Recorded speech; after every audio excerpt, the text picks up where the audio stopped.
Hi, it's Andy, your lonely libertarian citizen in California. I want to talk today about what I see out there.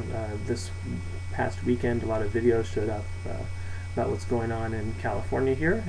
Many of you from outside the state of California have heard about UCLA and UC Berkeley and the great schools we have here, and they are fine institutions. In the 1970s, there was a mandate that tuition would be free, and it is, because they do not charge tuition to go to the schools. You can be accepted and not have to pay a dime, except you will pay what they call fees. Now, it's amazing how in a state that believes in having free education for higher learning, that we have these fees, and these fees now equal or rival or sometimes exceed what you will pay in many other states to go to school when you pay tuition. And it's amazing to me how high these fees have gotten. In state now, it's going to be $10,000 without even living on campus to go to UCLA if you get accepted, or to Berkeley. That is a lot for many people to pay. However, the interesting thing is that if your family earns less than $70,000, the fine people in our government who believe that you are poor will give you free, you will go to school free. You will not pay the fees. Now, what does that do for all the people who make a little more than $70,000? They have to pay the fees for their children. And this is basically this is, in my view, a violation of equal protection under the law. Everyone should pay the same. If they're qualified to do something, you should pay the same as everyone else when it comes to public institutions. I do not believe in these, because your family doesn't earn this much money, that you get it for free, and someone else who earns just a little bit more has to pay the full ride. Not fair. That is not fair, and that is, in my view, against the essence of our Constitution and the Fourth Amendment, equal protection under the law. So I would love to see someone from the ACLU who could find it in their hearts to battle this, but I don't think we ever will. Somehow in this society we believe that, I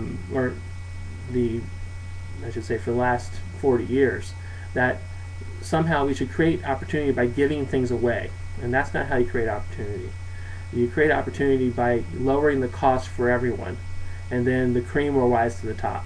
And I'm just wanting to leave that message for you. When all these people are down there, this weekend, and almost rioting, having pitched battles on the defense line there between the police and the protesters. You see them, these goons. I mean, University of California, you would think that the police are a little bit better at being nice to the students, but really they're the worst. They're the goons. The goon squad was just beating students over the heads. It was shameful, and to me, I'm ashamed that my government would do that to students. It looks like something you do in Iran, not in America. Of course, I remember, I was very young, but I remember the pitched battles in the University of Maryland. I remember the news of Kent State University. I remember those kind of things, and that was equally bad.